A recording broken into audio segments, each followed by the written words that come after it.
Welcome to another episode of my series, Mystic Minds with K Mystic, where I represent something that I like to call the mystic veil, the bridge between the seen and unseen worlds.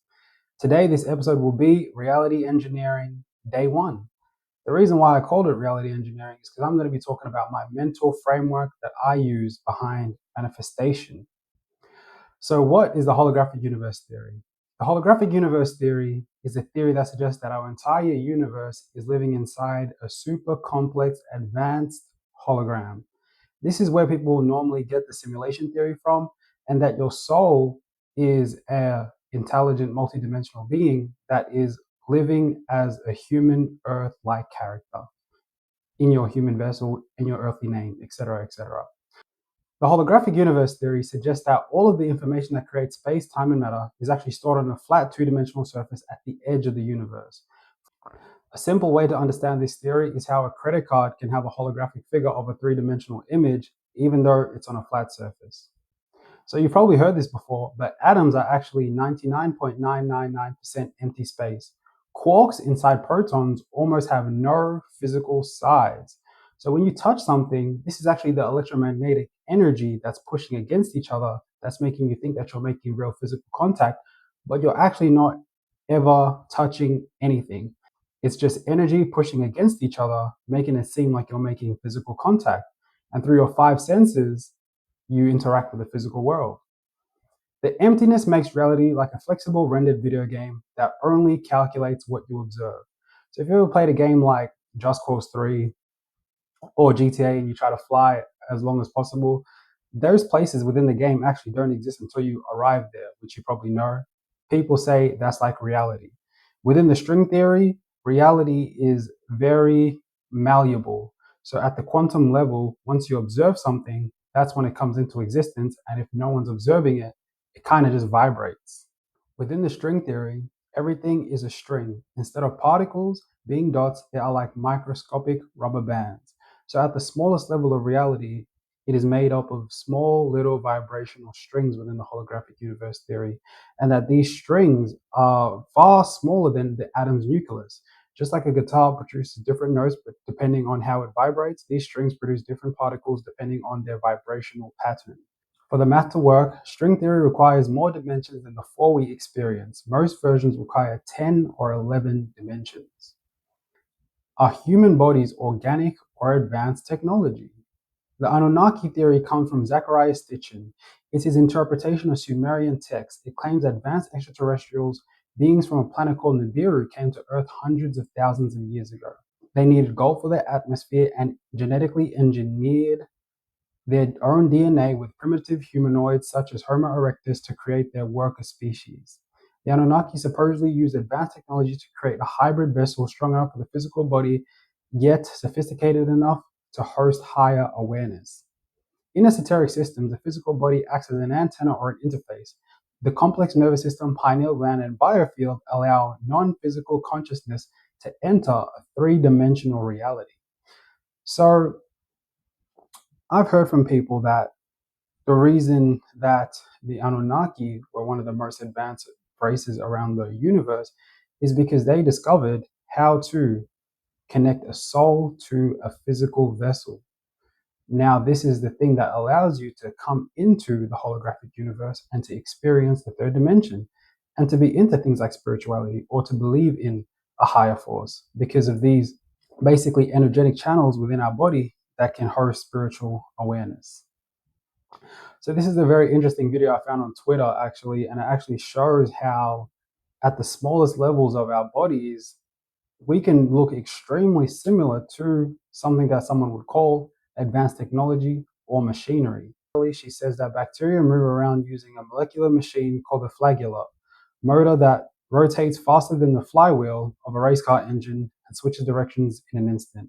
After 50 years, scientists have finally figured out how it works. My lifelong quest is now revealed.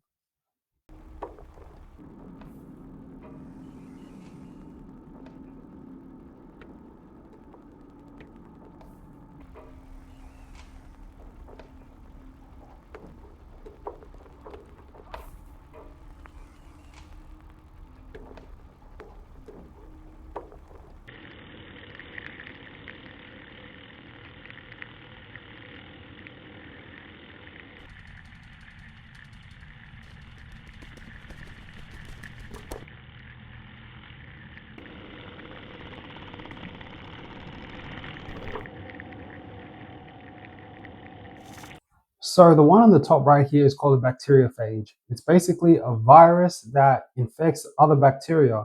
So this is actually one of the most important reasons why I think people should focus on things like their immune system, taking vitamins, working out, because these small, call them machineries here in our vessels, right? They actually do fight for us on a daily basis. I actually saw a funny comment that said, "Hey, don't give up hope, guys. Someone's fighting for you." And it's these little guys.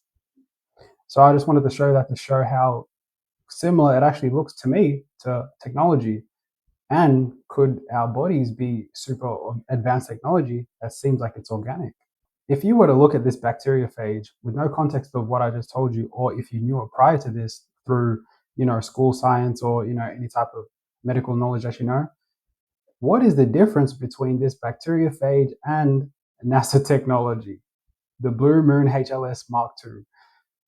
One is a lunar rover, I think, and the other one is inside your physical vessel. It makes you question, right? Organic or advanced technology.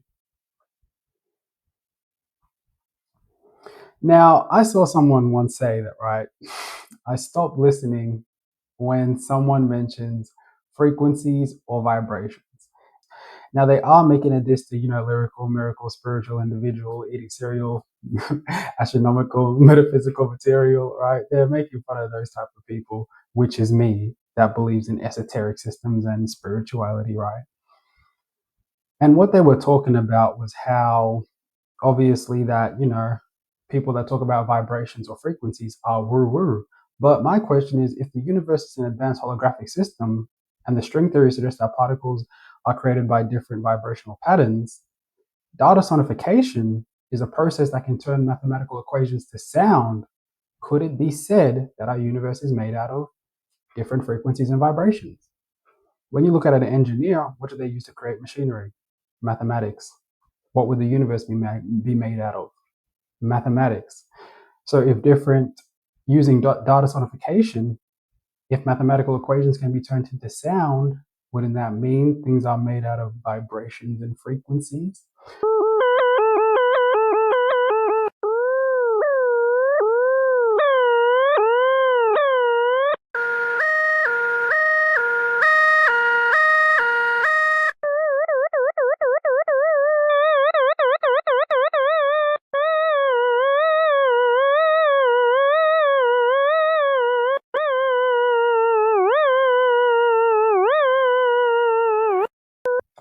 And the reason why I bring this up is because some people might say, well, heaven, hell, and the other dimensions in different worlds, they're not in a different space or they're not in a different place in the universe. They're all here vibrating at a different frequency. So when you look at the string theory, how it says there needs 10 to 11 dimensions to exist, could it be said that these different strings within the universe vibrate at a different tone to create material from other worlds, other existences that we probably would never interact with or see unless you have your mystic sight, right? Now, this is basically something that I like to put in. That's basically what I meant by different planes of existences in the same spot. I think that's a good visualization of how you would imagine how different planes of existence would be stacked up each other in a different frequency or vibration. And this chart talking about the emotional frequency scale, how shame is vibrating at a low frequency and love, joy, peace, and enlightenment is operating at a high frequency. This then also relates to my video that I made, I'm Not Coming Back Here, where I talked about how if you claim that you're not coming back to Earth and you don't like the reincarnation cycle, well, the higher planes of existence, the archangels, guardian angels, ascended masters, and enlightened beings, where are they vibrating at? Love, joy, peace, enlightenment. If you're not even breaking past neutrality and you have grief, guilt, shame, fear, anger towards your existence on planet Earth, you're vibrating at the exact same frequency that keeps you on a planet reincarnating like this. Now, what are spells? Spells and magic focus methods influence reality using intentions, words, symbols, and rituals. In the holographic simulation framework, magic is like editing the code from inside the game. You send clear commandments into the informational field that projects into the three-dimensional world. When a practitioner uses the five elements with the intentions of accessing their representative energetic properties, or occurs within the holographic universe theory, they intend to use the forces of nature to shape their reality. Strong emotional charge and repetition is the key to manifestation to work because it bypasses the default simulation rules, introducing new instructions. So I wanted to put this part in here because a lot of people think that manifestation would work like Harry Potter, to where you can do a Vada Kedavra, or you can, when it comes to alchemy, you can turn a cup of water into liquid gold. But within the holographic universe, if we talk about how things vibrate at a very low frequency in the third dimension, things take time to manifest, and you're still governed by the laws of nature and then laws of reality. So you could only use different elements to basically shape your reality, but it would probably take a slower process in terms of manifestation. Subconscious mind programming.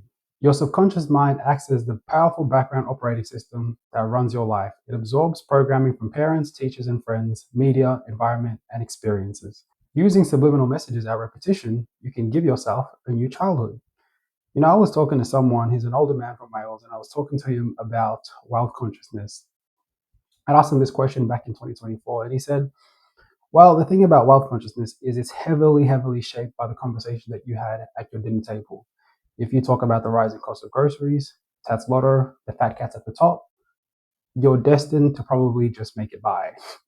But if you were to talk about investments, shares, and how good the business is going, then you're probably going to have a great expanded mind and capacity to make a lot of money in your life. Now, this is important because if you give yourself subliminal messages and you listen to these can kind of reshape your brain and give yourself new thoughts on those dinner table conversations that you might have had. Now, what are sigils? Sigils are custom symbols that you create from your own goals. You charge them with emotion, then you release them so the conscious mind forgets, while the deeper subconscious mind works on them on command.